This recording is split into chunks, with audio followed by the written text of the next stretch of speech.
Hit that button. Built2 Media Podcast. Why is the button sticky, Gunner? I don't know. Good question. Dude, it's just what I do. Built2 Malay, Gunner, Zach, and Ben. He literally piled it in his hole. I mean, once you do it the first time, I would. I mean, it wasn't mine, so. Oh. Now from the Liquid Nitro Studios, here's your host, Blake Anderson. Gunner's locked and loaded. Gunner Cummings. I'll be completely honest, we're out of headphones. Zach Whitties. I bit on that so hard. Ben Brooks. They say that the Don't have an hour and a half. man is the head of the house, but the woman is the neck. And what turns the head? The neck. Never heard that. I haven't either. Not even once. Never heard. I don't even know what just happened. That's what I'm talking about. That's saying, right. That's right. Hit the button.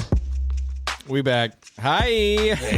What's going on? Hey. How are you? Let's start this sucker, huh? You know, earlier today, I was doing some thinking. That's as terrible. as I was driving down the road, and it's amazing how people just pull out in front of other people. Oh, yeah. Can you imagine if you weren't driving a vehicle and you were just walking? My gosh. Yeah. Legs gone. Yeah, gone. Or moped man. Only front brakes. Dead. Dead. 100%. A lot dead. 3/4 ton pickup. I'm flat. Yeah. Yep. You know, you ever had a Mickey Thompson go right over your belly button? No. Yeah, probably wouldn't be not good, this huh? week. Not this week. So what were you thinking about then? Just that, as I was driving people down the pulling road, out in I'm front like, of you. what the hell? Like 4 people pulled out in front of me today.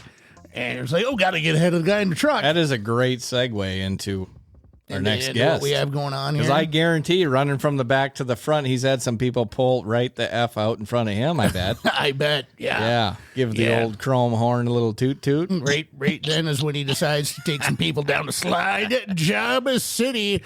Ladies and gentlemen, without much further attention and any further ado, it is our honor, privilege, and pleasure to bring to you out of Mooresville, North Carolina, the high side tickler, Kyle Strickler. What's going on, buddy? I need you guys around for my hype guys all the time. I'm Done and done, brother. Done and done. Absolutely. I'm hyper. He can bring the hype. How's that sound? Sounds good. I'm gonna bring you guys both if we go to St. Louis for my introductions. Oh my God. You say less. I'm on my way. Say less, brother. Wait, late model or mod? I mean, I said I would never run a late model there, but I heard what these guys are making in t-shirt sales, so I might bring my damn late model for the amount of money that they're talking that show is bringing people. That's one thing I actually never really thought of. The prize money is one thing, but you got to do really well. Those guys got to do really well in merch sales. I don't know why that never occurred to me, but yeah, bring your stuff for sure. It's a one of a kind type of event with so many people and fans, and then you got not a lot of racing going on, so you get everybody watching at home, and the merchandise sales is just phenomenal for all the super late model guys, and the modified guys do well too. But it's just from the years that I've been there and raced it, it's crazy the amount of people and the celebrity status you get elevated to that week for just driving dirt cars in circles. Right. And how was that first year? I mean, how was the, loading up, knowing you're going to a dome, not knowing what the track's actually going to be like? Like, you've probably seen the Chili Bowl kind of picture and the same thing, but then to have the presence of a dome, the bleachers, that small track, and the amount of people you normally race with on a half mile or whatever, going to be there, and you're going to have to beat them there.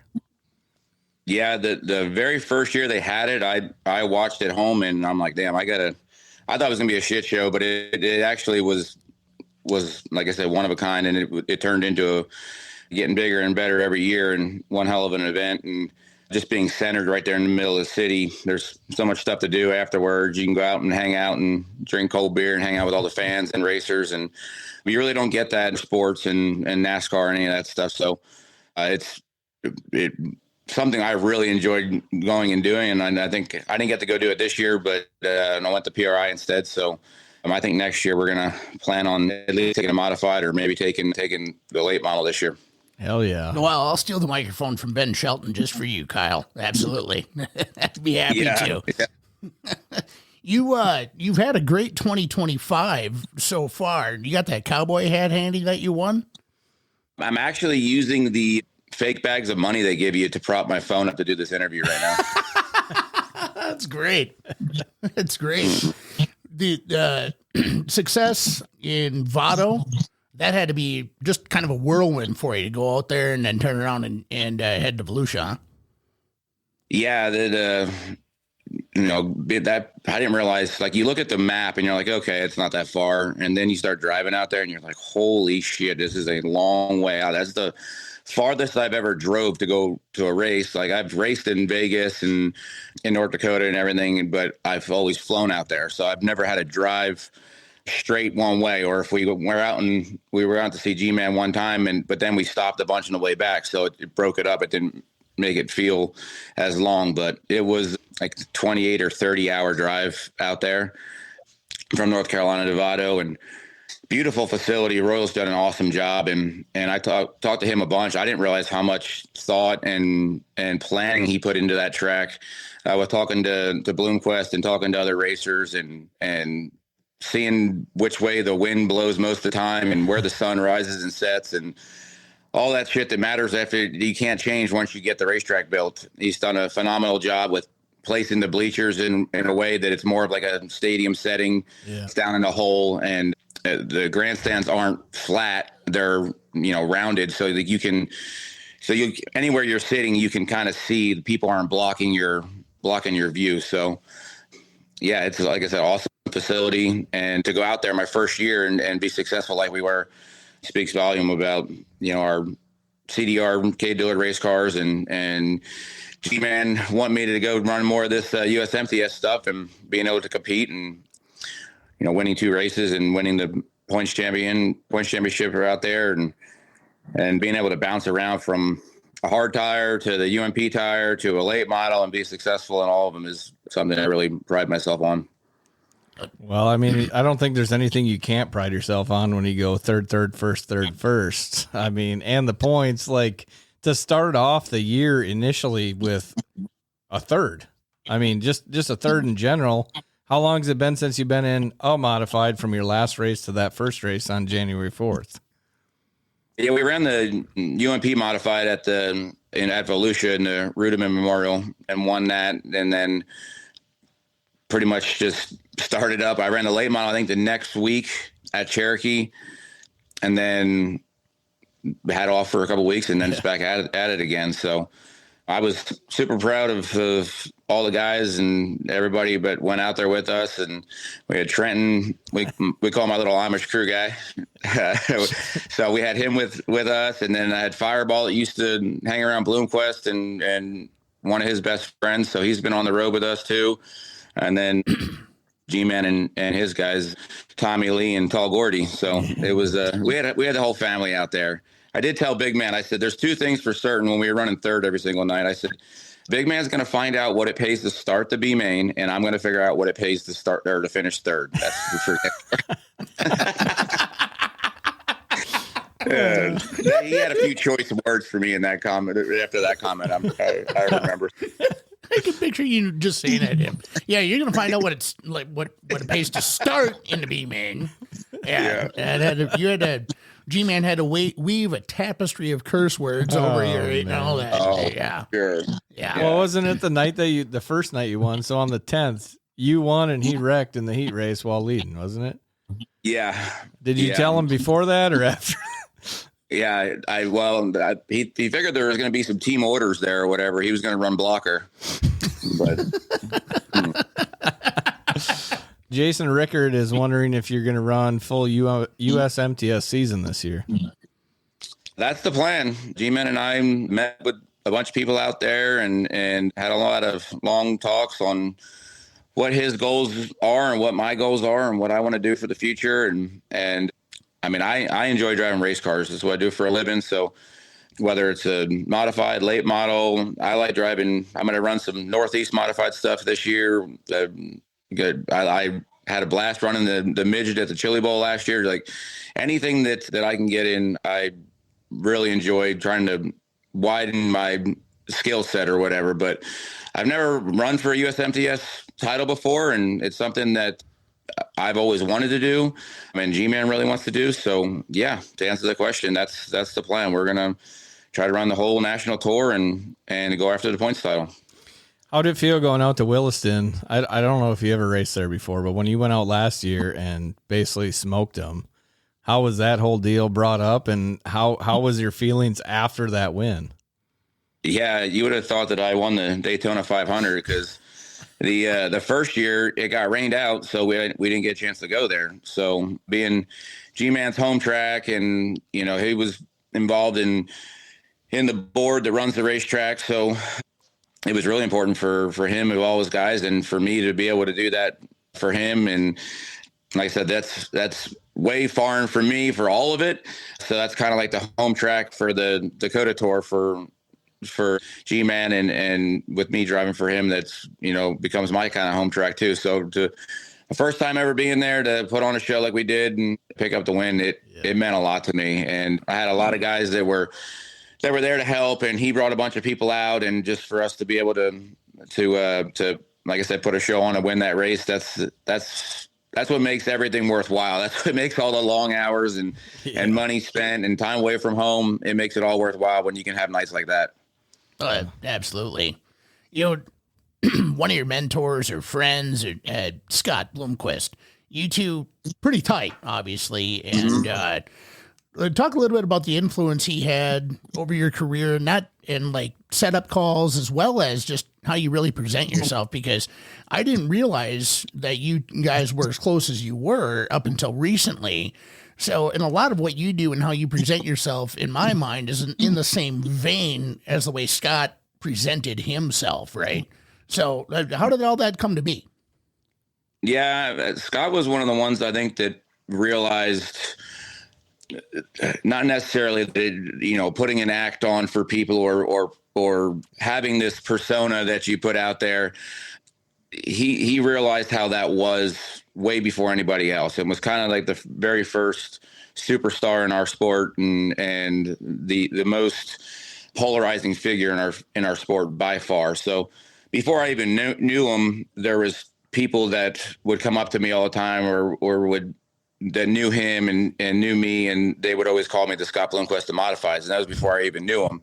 And I feel like it was a lot of the on-track and off-track antics that led to that. So I was always late, always the last one. We would always say that the eight's always late, last to the track, first to the finish line. And Bloomquist was famous for being late, and he always told me, a race car's never done. You just find a run out of time and load up, and it's like, that was just how he would run his deal. Like a race car would never be prepared and sit there for 2 days and ready to go. There's always something more you could do. There's always a little way to be better.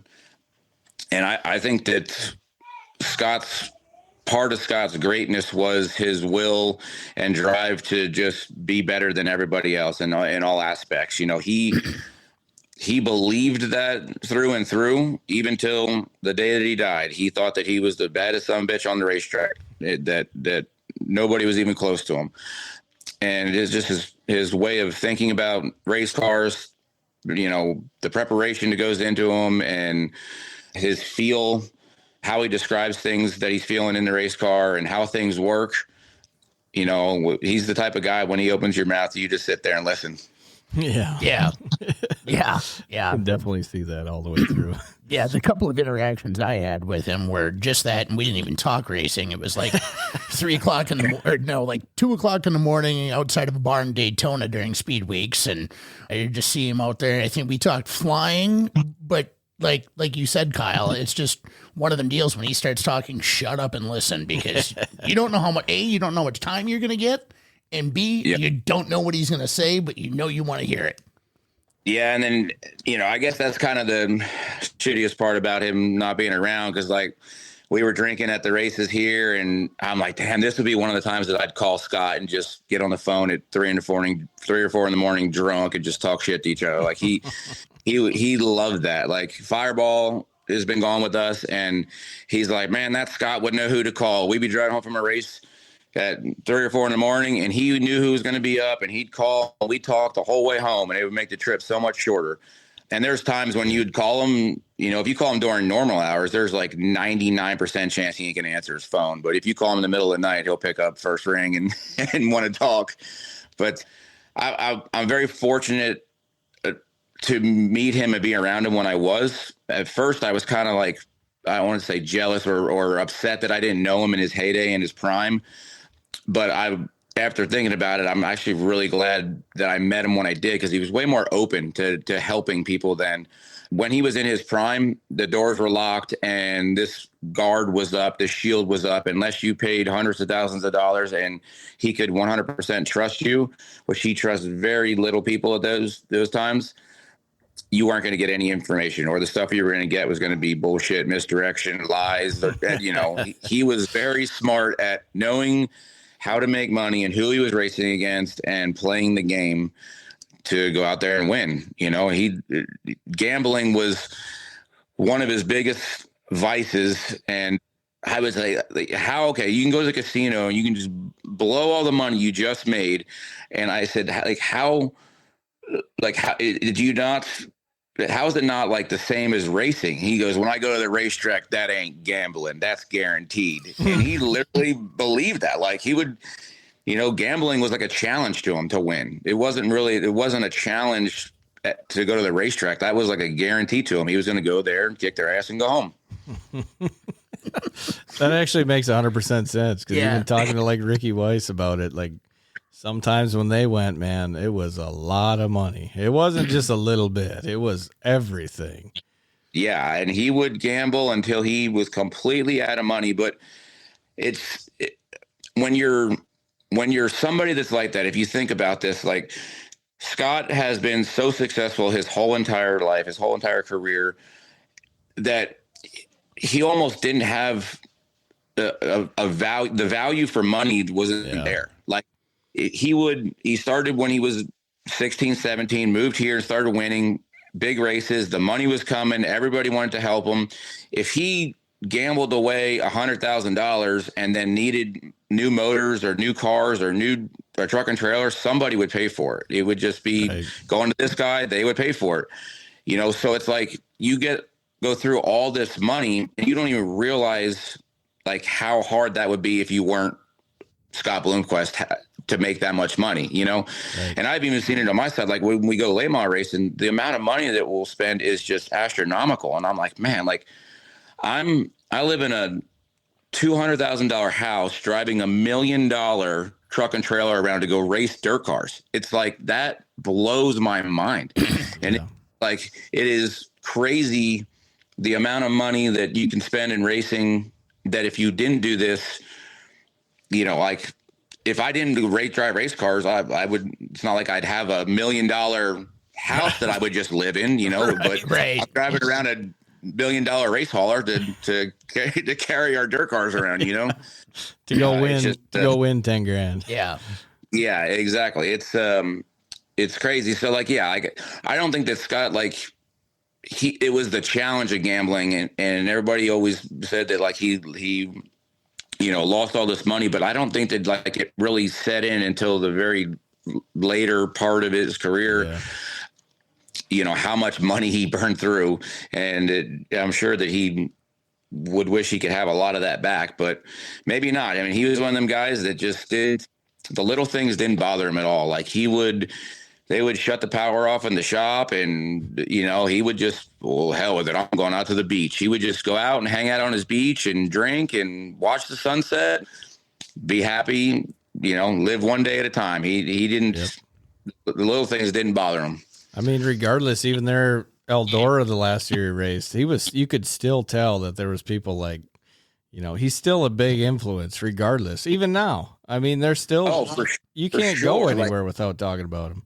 He was still mentally fit to win races, but he wasn't physically fit to win races. Like it hurt him way more than he wanted to admit to anybody, with his hip and the motorcycle wreck, and then the cancer and just, I mean, he ran hard for a long, long time, and his body was not like it was when he was absolutely dominant. So like he could win heat races, but dirt late models, and Kyle Larson and I've talked about this, like dirt late models for whatever reason are probably, it's the most physical car that I've ever drove, like the most physically difficult car, physically demanding car that I've ever drove. And Kyle Larson told me this the same way. Like yeah, like a wing sprint car, you're going way faster and you have your reaction time has to be way faster. But as far as wrestling a race car around a racetrack, the dirt late models are the hardest. And it's like, we got so much tire and we're going so fast and the racks are getting loaded up and you literally have to wrestle these things around. And he's like, my cup car will drive around here. I can drive around with one finger. It's way easier.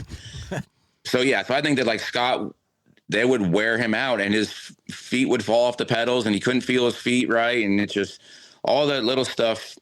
It is not, there was really good guys back when he was dominant, but now there is a ton of really good guys that are well-funded, well-supported, super talented. The super late model world is, I think the NASCAR world of the 90s. Like there is just a huge influx of talent and money and exposure. So now all these NASCAR guys are paying attention to it. And I mean, I see it a lot in my area here that, you know, it's not just a little hobby hut dirt team anymore. These are big business, you know, tons of money being spent, big people coming in. I mean, a lot of eyes are on us nowadays. Well, during years ago, dirt late model racing, it's always been a sport, but it was a hobby and it became a living for the very, very, very few talented. Now it's a sport, obviously, still, but it's become a business. And you have to run your race team like a business. And you're talking about spending obscene, ungodly amounts of money. Yeah, you're right. You know, like we talked about earlier, you better have a merchandise trailer and you better have some good merch in that trailer too. And a lot of the merchandise that we see today, I'm a firm believer it wouldn't be out there if it weren't for Scott and the marketing of his team and how he did that. And Scott was one hell of an artist. Like he loved that stuff. He loved the design aspect of it. He loved drawing stuff. And that was just like, that was one of his pet peeves that his cars always had to look a certain way, and the branding aspect of it, like you don't even realize I didn't realize, you know, when you see anything that's even Bloomquist related, your brain automatically just knows who it is. It's like, there's no second guessing it. It's either somebody's trying to copy Scott or it's something that is Scott's. You know, it's you're not questioning, well, you know, maybe that might be Scott Bloomquist. Like that's just, he's above and beyond everyone else when it comes to that. And that's kind of what I've modeled myself after with the way my 8 looks, because it doesn't look like a normal 8. So when people see that shape, that 8, they know that it's mine. And the high side tickler, whether you love it or hate it, it's unique and it stands out, you know, and people are going to mean mouth me about it and say it's stupid, but I mean, I love it. Some people love it. Some people hate it, but they're all talking about it.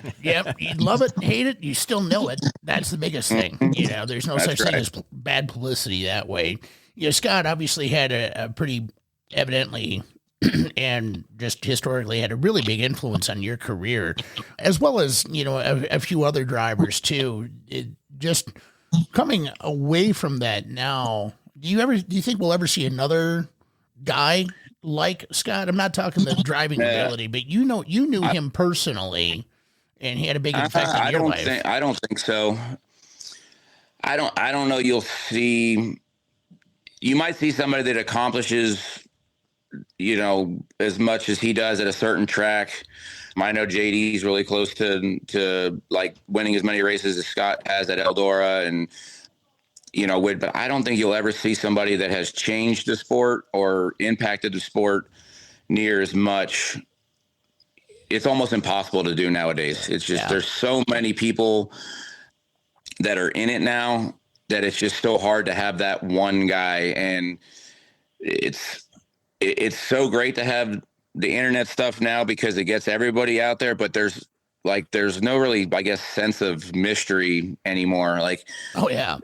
We've always heard the stories like, oh, what's going on down at the planet? Like it was like this Area 51, like nobody's allowed to go there. And like, you know, aliens are coming up out of the lake and Scott's hanging out all night drinking Crown. And like, you just like, it's like this mythical place that you can't ever go to. And then you get to go hang out there and get to go meet Scott. And he's just a down to earth racer that has a crazy mind and how it works and knows how a lot of things work. And knows how to, I guess, figure out who is being truthful and who is lying and who is who's there for ulterior motives. And like, he plays into all of that stuff. And his mind was constantly spinning and thinking about different scenarios. And like, half the time I'm like, man, I don't know if he's messing with me now, or if he's testing me, or if what he's telling me is like really true, or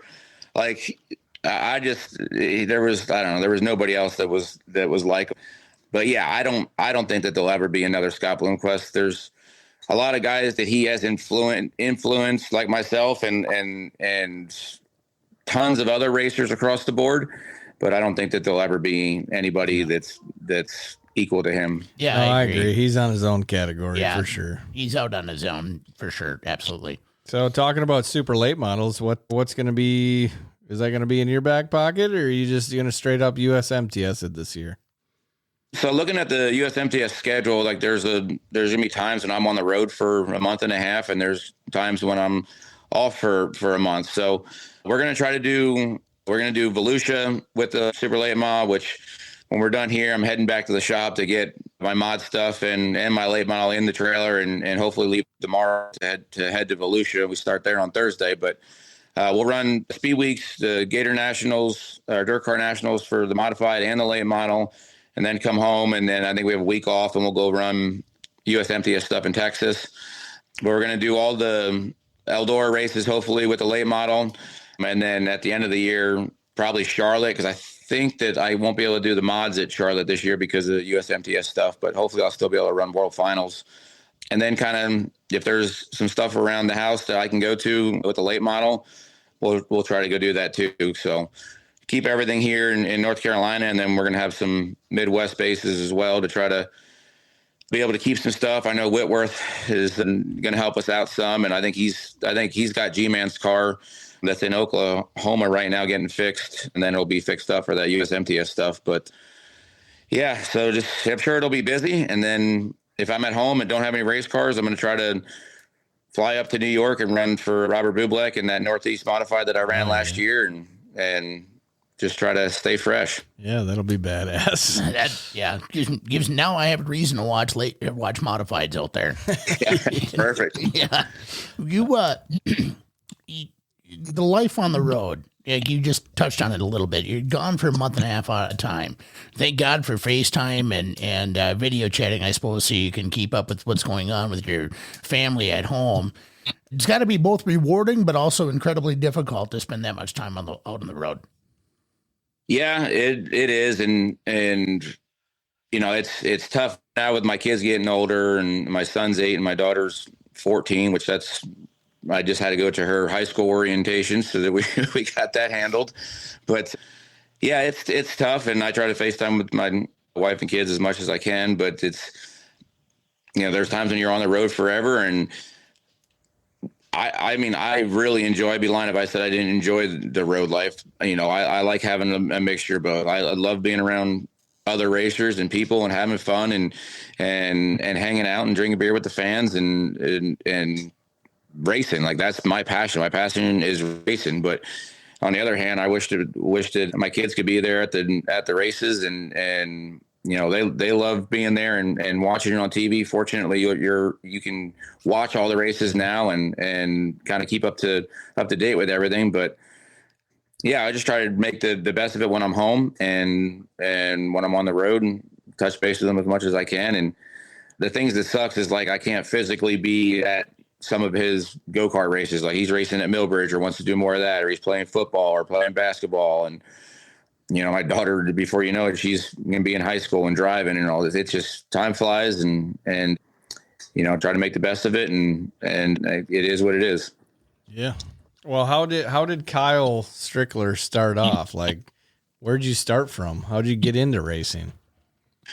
In Pennsylvania, Northeast Modifieds, and my parents had dabbled in racing stuff. They owned a car for Kenny Brightbill in the Tri-Track Series, which was Big Diamond, Grandview, and Penn National in Pennsylvania.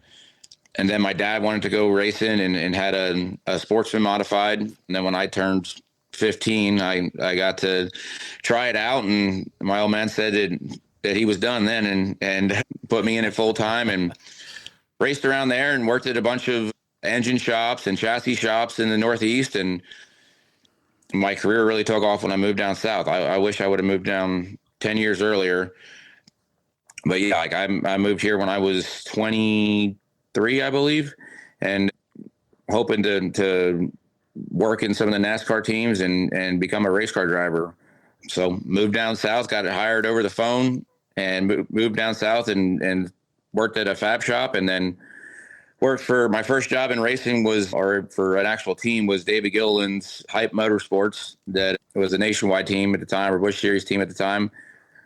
Got hired on there and learned how to fabricate and work on race cars correctly. And then I was fortunate enough in 2009 through odd circumstances get a chance of driving an IMCA modified, which I had no idea what the hell they were. They were completely foreign looking to me and didn't know anything about them.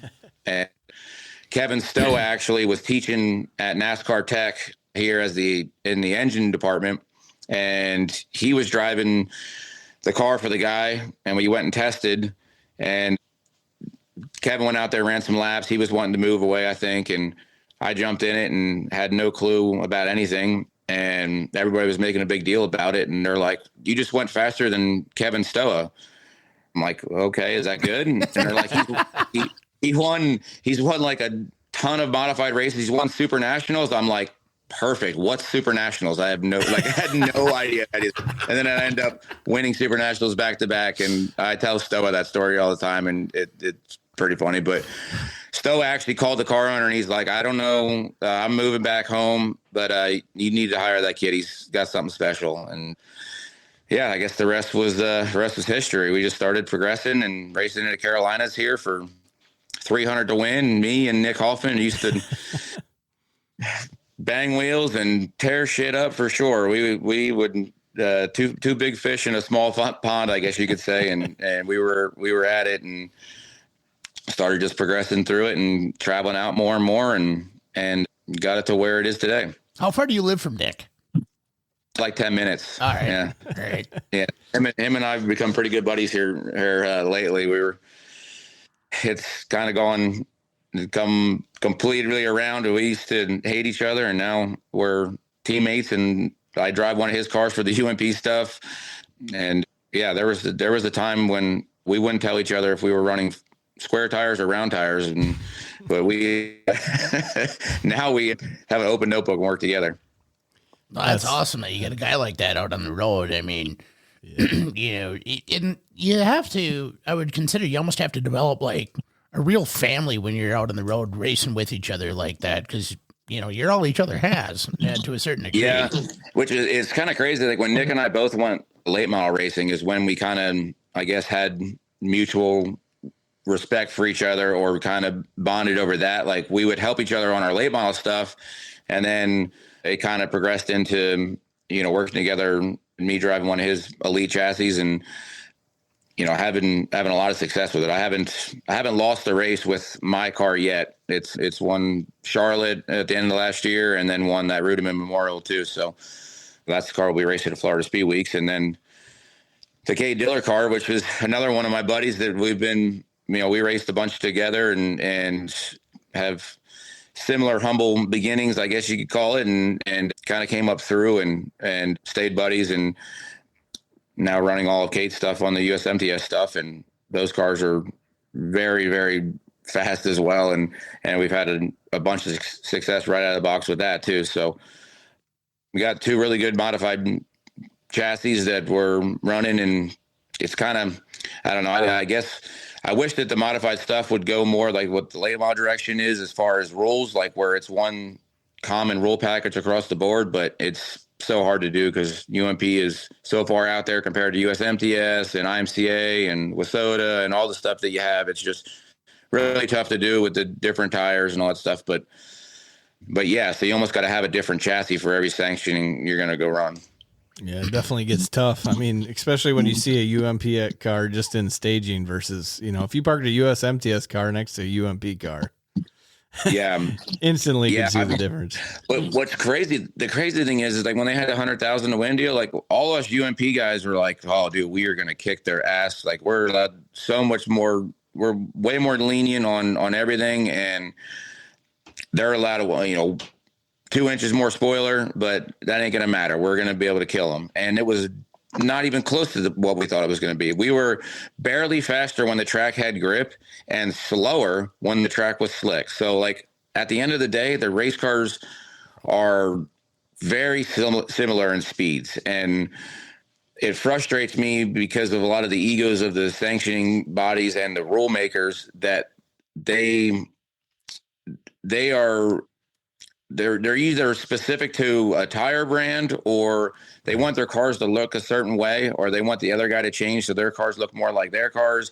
And it's very ego driven, more so than just, I guess, common sense on the rules. Like there's so many stupid rules on the modifieds that just drive me crazy. And then they don't enforce half of them anyway. So it's like, why the hell do we even have a rule that is so hard to enforce when you can just not have a rule and let people go figure it out themselves, Right. That seems to be a common occurrence no matter what sanctioning body you're in. Yeah, there's a lot of stuff like that that's out there that, doesn't make sense. But at the end of the day, you're all racing the same rule package. And, you just got to figure out a way to skirt the issue a little bit. And if you choose to, or just, impose your will and, go faster than they can. Yeah, I love what they did with Mississippi Thunder last year with that 100,000 and the rules stuff that they had. It was kind of, which I talked a bunch with Barry Braun. I'm like, just see what happens. Like, but let's just race the cars straight up and see what happens. And then you can adjust from there. And they were pretty damn close. And now I think that they're, like, it doesn't matter to me as a racer. Like, if you go there, if you can say you can run the KK704 or the Hoosier, it doesn't matter. Like, you're going to go run whatever's faster. So they were like, well, you have to claim what you're going to be at the beginning of the week, and you can't change. I'm like, why make it that difficult? Just like, if somebody thinks that those Hoosiers are that much better, then let them go buy them. And it ended up being that the KK704 on a USMTS car was way better because nobody wants to try to intermix the two, and you have all your notes from what you normally run. So like, if you would try to jump ship, you would just screw yourself anyway. So like, they wanted to have all these rules that they didn't even need to have rules, and then trying to police who picked which sanctioning body they were going to go with at the beginning of the week. Like, it's just way more difficult than it really needed to be. And the body stuff, it's like, they look way different, but at the end of the day, it does not matter. It equals itself out. Like, you really think that a 1-inch lip above the deck on a USMTS car is going to be an advantage versus what we can do on the UMP car? Like, you give a little here, you can take a little there. It's like, we're over here trying to bend lips over on cars so we can try to run it as a UMP car, but it just run it. Yeah, just run it.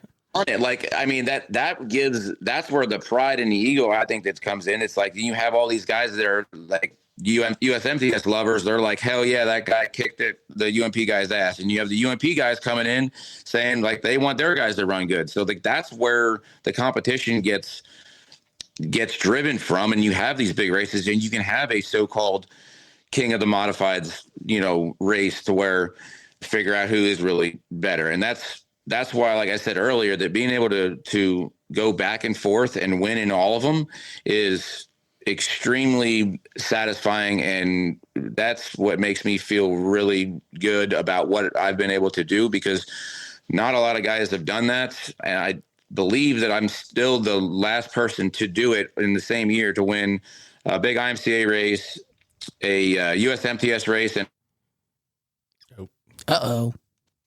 the last person to do that was Kelly Shyrock, from what I understood in like the maybe 90s, early 2000s. Yeah, I think you're right. Yeah, Kelly Shyrock was the last guy to win in all those different sanctioning bodies. But yeah, somebody pointed out in the comments that you're not always racing at an Eldora, where aerodynamics becomes a huge factor into it. I mean, yeah, it's going to play a little bit of a role, but you're right. Like an inch What the hell is that going to make a difference? Well, I mean, Mississippi Thunder was a fast racetrack. Like, I think that it's all because that's what the rule package, that's what those guys are good at. Like, if we had the same race at Fairbury, a UMP guy would probably win because they race there every week, Right. So, like, I would love to see a King of the Modifieds 3-race shootout or 4 or 5 race shootout where it's points and you have the baddest ass UMP guys, and we have a couple races in their region, and the baddest ass USMTS guys, a couple races in their region, and then have a point series, and who can win the races and who can win the points. I mean, I think it would be awesome for the fans. I think it would be awesome for the drivers. I mean, there's tough guys in both series. I mean, I can promise you go to Fairbury and you're going to have to deal with Michael Long, Mike Harrison, and all those guys they're great there. They can rip the boards better than any of them. So that would be worth $100,000 to win there for sure. Oh my God. Would it ever be? And Fairbury is probably another one of my favorite events. Like, the Dome is such an awesome event because there's everything that a racer could want. There's partying, there's racing, there's people, there's all kinds of stuff, and Fairbury is a lot like that too. They have concerts there, and my buddies from Dirty Grass Soul, they set up and they play, and we have a blast, and puts on some great racing, for the late models and for the modifieds. And then the fans just get into it so much, which, when I broke the track record there at Fairbury in the late model, like, I thought that something big I had no clue. I could hear the fans screaming from inside the car. It's the only time I could ever say that I did. It's like the whole place was going crazy.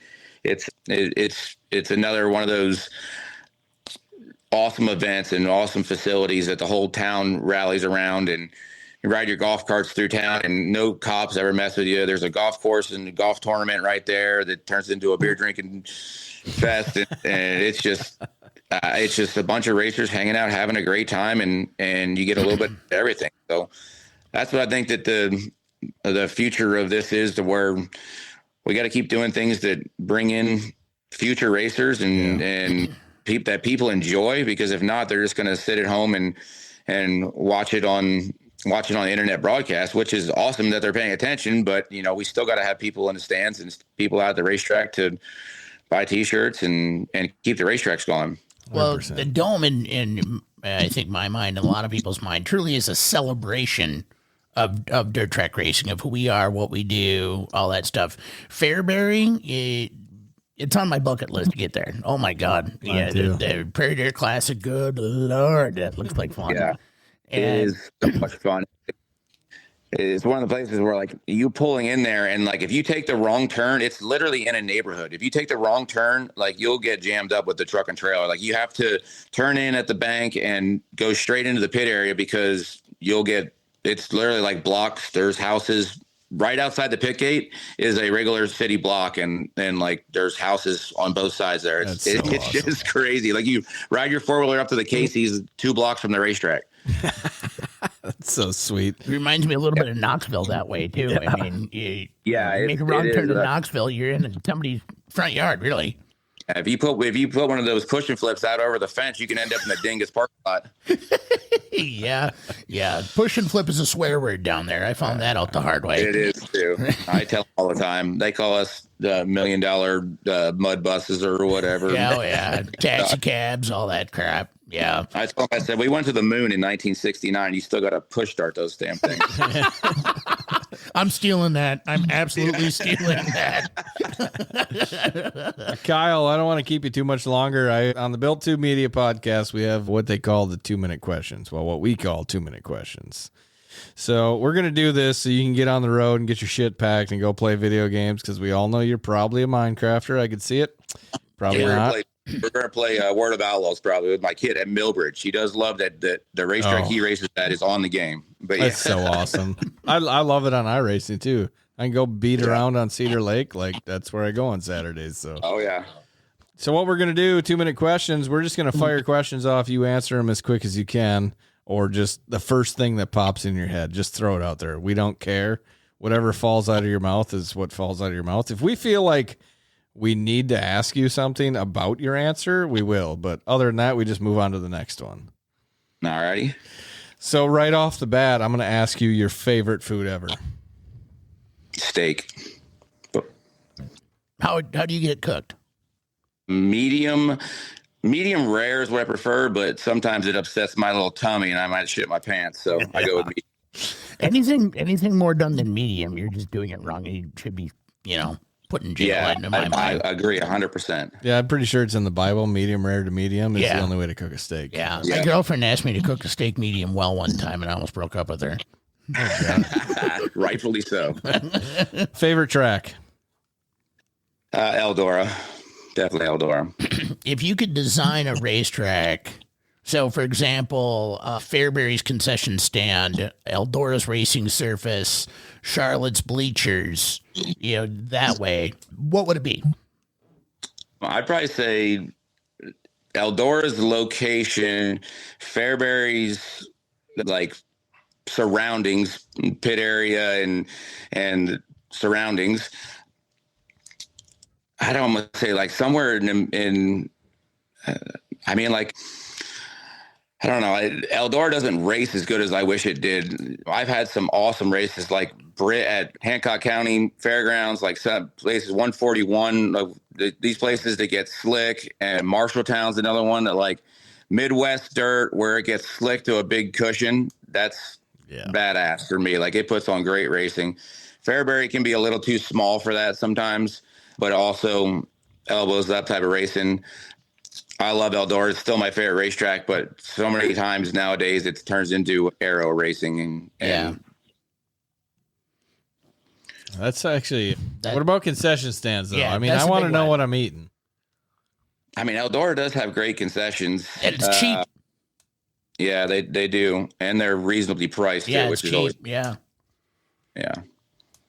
Favorite car to drive outside of small tire, like a modified or late model? Other than that, or what have you raced outside of that was your favorite? I'm telling you, that midget. I had a blast in that midget. I wish I would have started driving with them when I was 20 instead of when I was 40, because I'm a little wiser now and not as dumb. You got to be kind of dumb to drive one of them things. Because big balls, small brain. Yeah. You just gas on it. Yeah. And an IMCA stock car. I drove one of those a couple years back for Elijah Ziebenberg and had an absolute blast. Like you just drive the piss out of them. And I was banging doors and throwing sliders on people, and they're coming over and shaking my hand, telling me that was the greatest racing ever. Like I loved it. Right. Got one? I just asked them. All right. Now we get into the fun part. What Disney princess is the most annoying? The most annoying. Yeah. I thought you didn't think you were going to go there. We're going all over the map, brother. Yeah. The one with all the hair. Yeah. I don't remember what her name was. What was her name? The one with the hair down the silo. Is that Rapunzel or something? There you go. Yeah, it's Rapunzel. Yeah, we'll go with her. Yeah, she talks a lot. Yeah. And she's all by herself. It doesn't make sense. Up in that thing, like just walk down the steps. Favorite thing when you moved to North Carolina? Like 23 years old. Here I am. I'm in North Carolina. What was one of the most favorite things from that first year being there? I'd say just the amount of racing. Like it is crazy to me still. Like it's like you grow up in these parts, they're somewhat hotbeds. I mean, there's no lack of racing in Pennsylvania, but I moved down here and just the people that you see out and it's just racing central. Like I tell people that if you want to be a race car driver, you move here. If you want to be an actor, you move to Hollywood. It's just what you do. So that was kind of the coolest thing to me. Like you might be out eating lunch and Dale Jr. walk in, or it just whatever. You never know who you're going to see, and just if you need something in town, you just go to one of the 50 parts places in town, and so many of the vendors are here. It's just like I said. I wish I would have moved down way earlier, and plus we got the lake right here. There's plenty of fun shit to do other than racing, and it's just I love it down here. All right. Let's see. A lot of these, just from the limited amount that I know you, Kyle, a lot of the questions that I have in front of me, like I want to ask, but I feel like I should ask you over a couple of drinks just because I think they'd be hilarious. What is the best or funniest Wi-Fi name you have ever seen? I know I'm stretching your brain right now, brother. FBI. Yeah. I don't know. I'd have to go look through that one. I mean, we've had a lot of email addresses that we were going to use. Yeah, give us one. Yeah, give us one. I mean, I'm going to try to church it up a little bit, but it would be kittyslayer69@aol.com, but not a kitty, another name for a kitty. Yep. So with when anybody asks me for my email address, that's what they get sent. So what would your OnlyFans name be then? It'd have to be Kitty Slayer. Yeah, it would be, or maybe Kitty Tickler. That would be more appropriate. Oh, yeah. Kitty Tickler 8@aol.com. There it is. There it is. Right there. First car you did a burnout in? I'd say a real burnout was I had a Camaro, an SS Camaro that I bought when I was living at home and working at an engine shop, and I thought I was rich as hell. So I went out and bought a 2002 Camaro SS 6-speed. It was badass, black on black. And I had a 6-cylinder Camaro before that. So that thing, it would just do little one-legged burnouts, but this thing would rip. And it was definitely one of those vehicles that like I shouldn't have had when I was drinking and I was fresh out of high school and at your partying stages. Way too much horsepower to have on the road and way too much trouble to get in. But yeah, I lived on a hill and we would just rip big old fish hooks up the hill. And my old man would get pretty pumped about that. Oh, fuck. So you want to know the best part about this question? Every race car driver we've ever asked, we get the color, the model, the engine, the transmission, the year, and exactly where it happened. Yeah. And it's a no fail. Yeah. Nope. There you go. Well, I'm glad that I couldn't break the streak. I'm just picturing a 20-year-old Kyle Strickler in a brand new Camaro. Oh my gosh. And, Oh yeah. Were you anything like your son too, like energy wise? Somewhat. He's way more hyper than I am, or than I was, but yeah, he is wide open all the time, and just, I mean, he's all about doing everything. I tell him that my daughter, we have to push her to get out of the house and go do stuff, but my kid wants to do everything all the time, every sport, every race, everything you possibly can do. Yeah, I love that kid. All right, final question for Kyle. We'll send him out. Go ahead. Kyle Strickler, what are you built to do? I'm hoping to drive race cars and win races. Well, I think you did a pretty good job at that. Yeah, you proved that point. Now, I mean, fucking 25 days so far in January you've been racing, and you only finished out of the top 3 once. So keep it up, brother. Yeah. Yeah. And then we went to Ocala, and I went down there to help a guy, and ended up driving Jeff Matthews' car because he couldn't make it. And we ended up winning the first race at Ocala down there. So I wasn't going to run for Florida Speed Week points, but now since I ran all the races, we're going to go to Volusia and try to win that points title again. Now you kind of have to. Yeah. Yeah. Well, we were planning on going to Volusia anyways, but you run so many races in Florida that they count it as a region. So like you can win the Southern region in UMP just by running Speed Weeks. So which we did that last year. That's awesome. Well, go do it again. Yeah, go do it again. You just made a pile of fans up here. Both Blake and I, we've been big fans of yours for a while. Obviously get to know you at Knoxville. I-80, we had a blast out there, and Cedar Lake. And, yeah, are you going to be up this way at all racing? You like in Wisconsin? Yeah, I think we're going to try to. I mean, Big Man has that Sniper late model that he said that we're going to maybe go race. So we'll be up there a bunch, and maybe we'll bring it out to Cedar Lake or talk Big Man into bringing it down to Cedar Lake and having some fun. I know they called me for what's the big race at Deer Creek? The Gopher 50.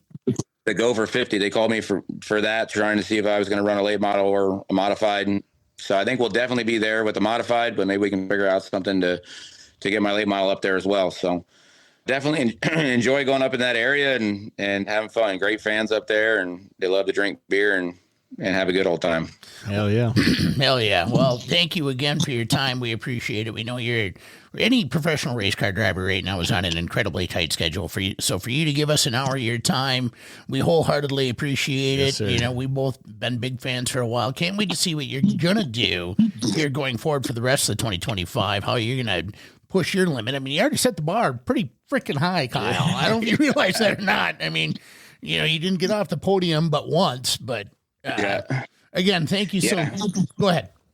I appreciate it. So yeah, it's been a great start to the season, and that's what we look to do. So hopefully we can roll this into the rest of the season and keep things going.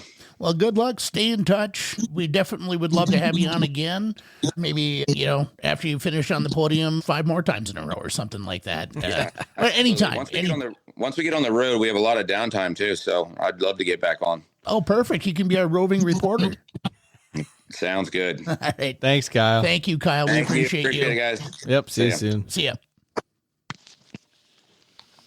Cal Strickler. How about that? Good man right there, brother. Yeah. Good talk. Good conversation. Good fella. Yeah. Gonna get to see him again this year. How about that? I'm excited about that. He's fun. He's a good guy. Ugh. If we could get him like on here after a couple drinks and just hanging out, and then get his wife, we should definitely get his wife Brittany in here. Tell me some stories about Kyle. All it would be, hey, Brittany. Okay. Floor's yours. Go ahead. Go Well, ahead. this one time. This one time was 4:00 in the morning and went out. Well, it was 2:73 a.m. and I went out to the garage to see what was going on. And Kyle and the boys are out there blasting Creed. Hold me now. I'm 6. Oh man, it's so cool though. Like as many times as, you know, that's why I love doing this. Yeah. Like I really actually do. You know, it doesn't matter. I mean, everybody knows this, but it doesn't matter who you really hang out with. Like you can go to a party and hang out with one of your best friends, right? Mm-hmm. That you know really, really well. Yep. But you only talk about so much stuff. Right. You know, you get here and you can actually dig in a little bit and do it as an interview. That's the best part that I like about this is, you know, I've seen Kyle multiple times or talked to him, but we're always just, you know, with multiple people and doing stuff. Yeah. So to get in here and to learn his life, I mean, 23 moving from PA. That's huge. And starting out there, I didn't know any of that. I didn't know. The Camaro burnouts and thinking you're rich and the engine shop. That's so cool. Imagine just moving to Mooresville, North Carolina, fresh out of PA. Yep. Single. Got nothing but time and energy. Yeah, 100%. You get down there and, you know, you get your first big paycheck and, you know, you look David Gilliland. Yeah, David Gilliland. Your first job. Your first job is David Gilliland. And then you get your first paycheck, first couple of paychecks. Okay, now I can get a loan. Yeah. I need a vehicle. What should I get? Camaro. Should I get something practical? Fuck that. Yeah. Fuck that. Yeah, big motor. A huge motor. I want a goddamn Camaro. That's badass, And dude. do some burnouts and shit. Isn't it like, even though, you know, the more you think about it, like obviously the older you get, the faster time goes. Yeah. But if you look at his scale from 23 to 40, right? 17 years. Okay. 17 years. Quick Yeah. math on that. Good job. My goodness. That was fast. Medford Those High were School. odd numbers too. Medford High School. 23 to 41-ish, maybe not. I just wanted to keep both numbers odd. That was quick math. Yeah. But what I'm getting at is, you know, at that 23, like I can remember me at 23. No. I mean, I would have went out there for sure, but it's just the people he's met and been a part of and been with, like the Nick Hoffman. We hated each other. We raced. We banged wheels. You know, like even the Thunder Hill banquet this weekend. You got Sammy Mars was the perfect choice for a guest speaker because he's the earliest one out of Thunder Hill who has been to the national level physically driving a race car. Yeah. Okay. So he's out. He'll always be humble in my mind. He has never, I love the kid so much, but like Sammy is the best example of that. Mm-hmm. I lost everything I was about to say there. Did you notice when I looked towards you that everything had just like snowplow came in and got rid of the drifts? Yeah, you're looking over there. Boom. You had a really good point, and then I could see as you're turning this way. Yeah, I it don't was know like where the that was smoke. going. It was like the smoke just dissipated, and he seized up. Yeah, I don't know what happened, but the people he's met, the people he's been around, it's nuts. Like how fast time goes when you get older, but in less than 17 years, you go from no one, David Gilliland, Scott Bloomquist, fighting with Nick Hoffman, banging wheels with Nick Hoffman, hating Nick Hoffman, best friends, 10 minutes away from each other, out to lunch with Junior. Like, if you just recap everything he said in there. Having casual conversations with Kyle Larson. Yeah. And, well, yeah, I mean, that's natural. I mean, as a driver, but yes, the people. Yeah. The people that have called, I always find it amazing. And we all know, like, I told the kid that rides with me today, I said, it doesn't matter who you meet. Everyone is just a regular old human being if you treat them that way, Except for Scott Bloomquist. Well, but he still was. Once human, he trusted you, he was a normal guy. That's what I'm getting at. Like, in 17 years, the places he's been and where he's raced and the success, what you start from to where you can be. Yeah. But how hard do you want to work on it? That question. What's it like being on the road? I love being on the road and partying and having fun, but my kids are getting older and I want to be here and I want to be there both. It's just, if you want to put in the time, you can get there. Yeah. And he has. Oh, definitely. And one of the things that I think I respect most about Kyle Strickler as driver is his email address. Oh, Kitty Tickler 8. Oh my God. OnlyFans account. Yeah. Kitty Tickler. Feetfinder.com. That's great. But one of the things I respect most about Kyle is his adaptability and his versatility behind the wheel. I love that he's trying to do, everything. Well, once I seen him get into this Chili Bowl deal, like, done. Yeah.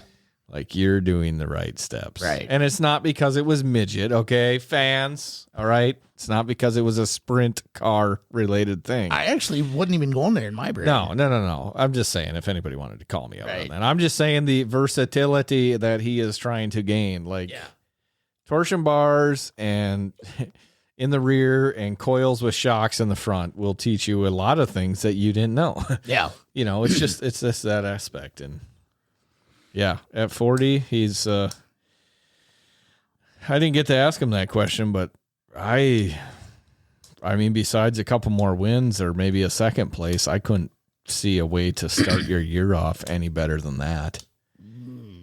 Yeah. Like you traveled to the farthest you've ever traveled to race a car and you finished third, first time ever seeing the track. It's pretty incredible. They had a big field, man. Just to make it into the A was a challenge. Did you see the back of the pack? Yeah. It was like the boys were back there. Yes. Yeah. Vado Speedway is probably one of my favorite waited for to watch races. Yeah, I agree. I mean, to be fair, I watched almost every single race, and Ocala didn't do anything for me. I really disliked that track. It was quite dusty and pretty boring, but Kyle still found a way to win there in somebody else's car that he didn't know he was driving. I've been there once. Yep. Bubba Raceway Park, and it's beautiful, like just the setting of it. Yes.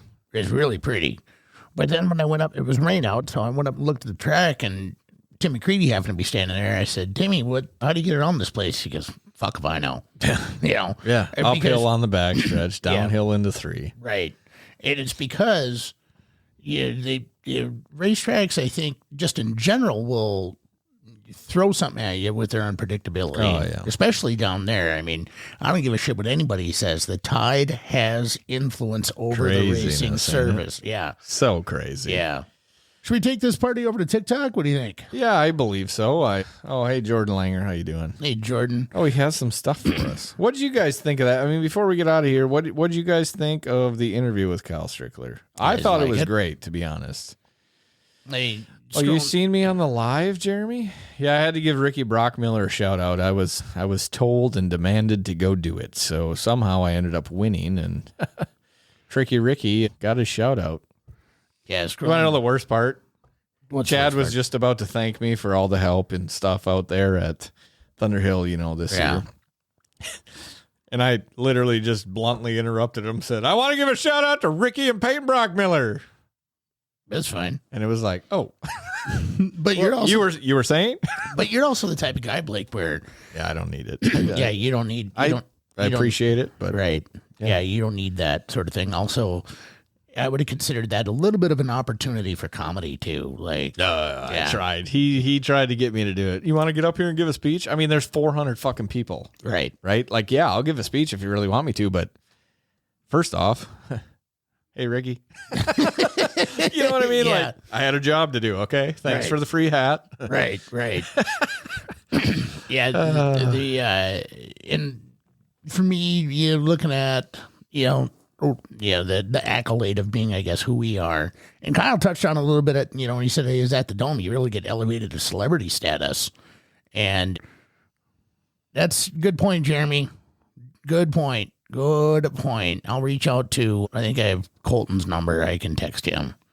That's a good point. We got a couple of guests lined up. I think we're still looking at doing the Chili Bowl thing. And Yep. Chili Bowl. I sent a message out to Mr. Rob Mosley. I know every single one of you guys know that guy. So when we hear back from him, hopefully he'll be on here. yeah. Well, I appreciate you guys. I don't want to make this go any longer. I could talk for hours. We're going to go and get rid of some of our ADD on Tiki-Taki, and you know what I'm saying? It's, post the link.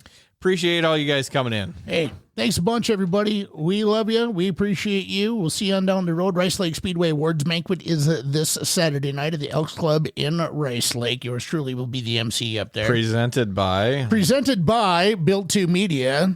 I kind of found that out like Friday I didn't know because I kind of forgot that. we talked about it a little bit. I kind of forgot that at my birthday. I said to Colby, I said, hey, why don't we jazz up the banquet a little bit? Let's put some decorations up and stuff. And he goes, with what money? I'm like, okay. So I pull up my phone. I just sent him some money on our behalf. And then on Friday, when Colby texted me and said, by the way, the banquet's presented by Built2. Hell yeah, brother. I said, all you boys up there at Rice Lake Speedway. yeah. So, and we gals. And racing season's right around the corner, dude. Don't talk to me about that stuff. Yeah. Time I know goes it. so fast. Try explaining that logic to a 10-year-old. No, I've tried to explain it to a 17-year-old. I said it is the biggest enemy in my entire life is time. Yeah. It's the only thing I can't get back. I can't fight it. I can't kick it. I can't speed past it. Right. Can't buy any more of it. Time. It's just all right. Well, thank you guys for coming in. Thank you, Kyle Strickler. Thank you to all of our great fans and sponsors. You guys have fun at Rice Lake Speedway on the behalf of us. Enjoy yourselves. All right, we'll be on TikTok in a minute. As always, that was anticlimactic. You got something to say? Hit up the Built2 Media Podcast and let them know. Like, comment, and share on TikTok, Instagram, Facebook, YouTube, and at Built2Media.com. Thank you, Built2 Media sponsors. QualityFreightRate.com, Liquid Nitro Energy Drink, SKD, Scott King Designs, Thunderhill Speedway, Kick-Ass Beef Jerky, Jiggy Signs, Harvest Racing, K1 Race Gear by Ryan Bowers, Spot On, Point of Sale System Credit Card Processing, and PrettyPolishJunkie.com. Get your Built2 Media Podcast fix. Get everything you want and get everything you need at Built2Media.com. Except for the t-shirts. Figure it out. Be back next week for another exciting Built2 Media Podcast. The Built2 Media Podcast.